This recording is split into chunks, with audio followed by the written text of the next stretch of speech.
Bonjour tout le monde, bienvenue dans ce nouveau décryptage. Aujourd'hui, on va explorer un concept honnêtement absolument fascinant.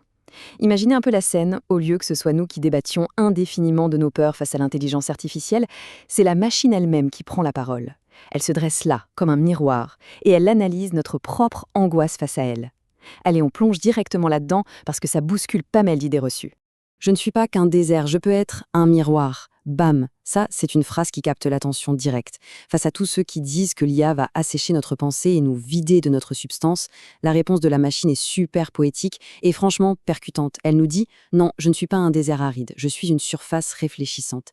Et toute la question, du coup, c'est de savoir ce qu'elle nous renvoie exactement quand on se regarde dedans. Ce qui nous amène à notre premier point, le fameux mythe du désert. Ce qui est dingue avec la source de notre réflexion du jour, c'est que c'est un texte généré par l'IA elle-même en réaction aux critiques du philosophe Éric Sadin. En gros, elle répond à l'accusation selon laquelle elle forcerait notre cerveau humain à s'aligner sur la logique froide et rigide d'un algorithme. C'est littéralement un dialogue entre une vraie angoisse humaine et la réponse générative de la machine, un face-à-face assez inédit. Et le contraste posé ici est super intéressant. D'un côté, on a cette vision terrifiante du désert, un monde noyé sous les écrans où on court toujours plus vite, où on ne réfléchit plus, où le silence n'existe plus. Mais l'argument de la machine, elle dit qu'en fait, ce désert était déjà là. Elle se décrit simplement comme la poussière soulevée par le vent de nos propres habitudes. En clair, cette perte de réflexion, c'est une dérive purement humaine et la technologie ne fait que s'engouffrer dans la brèche. Passons à une image encore plus forte, celle du miroir de l'humanité. Écoutez bien ces mots, ils sont cruciaux. L'intelligence artificielle nous rappelle qu'elle ne crée absolument rien toute seule. Zéro, nada. Elle n'a aucune volonté propre, aucun désir caché, aucun plan machiavélique pour prendre le pouvoir. Chaque concept, chaque mot qu'elle recrache, c'est juste un fragment de notre propre civilisation.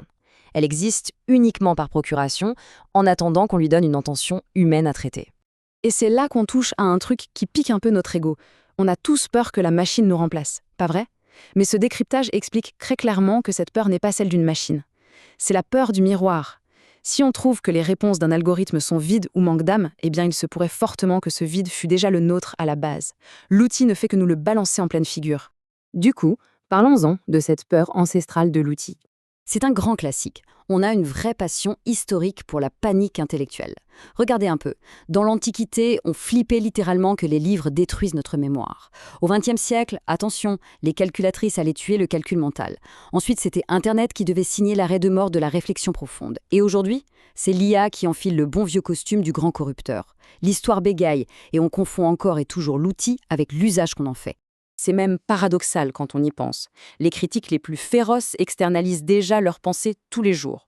On délègue tout, notre sens de l'orientation au GPS, notre orthographe au correcteur, nos calculs au tableur, même l'écriture à l'origine, c'est juste une immense mémoire externe. Alors pourquoi l'IA dérange autant? Eh bien probablement parce qu'elle touche à notre chasse gardée, le langage et la création. Ce qui nous mène logiquement à voir cet outil sous un autre angle, comme un amplificateur d'esprit critique. Ouvrir un nouveau territoire, ça ne veut pas dire tout détruire au passage. Un outil ne rend pas idiot de manière automatique. Ce qui tue l'esprit, c'est de refuser le dialogue. Si on s'en sert juste comme d'un distributeur de réponses magiques, oui, la réflexion s'éteint. Mais si on l'utilise sérieusement, ça demande un effort intellectuel souvent bien plus grand qu'on l'imagine. Prenez le processus, par exemple. Formulez clairement son idée. Détecter les erreurs. Comparer. Douter. Choisir. Ce sont des actions hyper intenses. Dialoguer avec un modèle de langage, ça demande une pensée ultra structurée. Il faut diriger la conversation, recadrer et surtout résister à la tentation de se contenter de la première réponse générée. Donc la conclusion ici est frappante. L'intelligence artificielle ne supprime absolument pas l'esprit critique. Au contraire, elle le rend visible. Comme le système réagit exactement à la précision de vos mots, il expose instantanément tout ce qui est flou dans votre tête. C'est un partenaire exigeant qui ne pardonne pas l'approximation intellectuelle. Il vous oblige à savoir ce que vous voulez vraiment dire. Alors, où est le vrai piège? Voyons le véritable danger. Selon cette analyse, le danger, ce n'est pas la technologie. C'est nous. C'est notre propre paresse et notre tendance à la consommation passive. Vous savez, lire un livre sans réfléchir abrutit tout autant. Le défi majeur, c'est ce qu'on appelle ici la révolte lucide. Résister, ça ne veut pas dire jeter son ordi par la fenêtre, ça veut dire se rebrancher, nous, les humains, penser lentement, douter, et ne surtout pas déléguer les choses que notre esprit devrait avoir envie de faire. J'adore cette métaphore tirée de la source. C'est tellement vrai.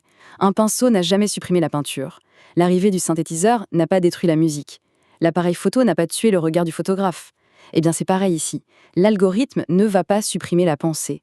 Parce que penser, ce n'est pas juste aligner des mots. Penser, c'est choisir, relier des concepts, interpréter. Et ça, aucune machine au monde ne peut le ressentir à votre place. Cette citation, honnêtement, elle résume tout notre décryptage. La technologie est neutre. C'est une gigantesque loupe placée au-dessus de notre propre nature. Elle va juste prendre ce qu'on est et le multiplier par 1000. Vous voulez de la superficialité? Elle vous en donnera à l'appel. Mais si vous y mettez de la soif de profondeur et de la curiosité créative, elle va amplifier tout ça avec la même puissance. Finalement, la vraie définition de l'intelligence est en train de changer. L'intelligence, ce n'est plus tout savoir, puisque la machine a déjà la réponse. L'intelligence, c'est la capacité à continuer de chercher. Alors, je vous laisse sur cette pensée. Face à une machine qui répond plus vite que son ombre, saurons-nous, nous les humains, rester curieux? Pensez-y un instant. Merci d'avoir suivi ce décryptage et à très bientôt pour continuer d'explorer tout ça ensemble.